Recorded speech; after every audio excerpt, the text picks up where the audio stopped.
అరే యాకోబు, యోహాను, త్వరగా రండి. మీ పడవను తీసుకొచ్చి మాకు సహాయం చేయండి. త్వరగా రండి.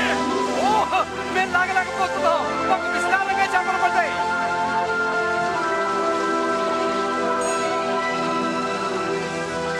ఇక చాలు, ఇక చాలు.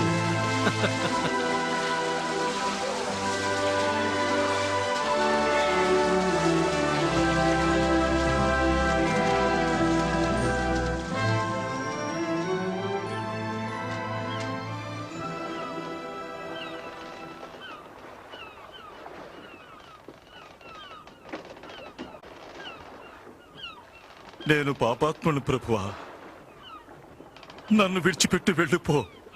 భయపడకుము, ఇక నీవు మనుషులను పట్టేవాడవవుతావు.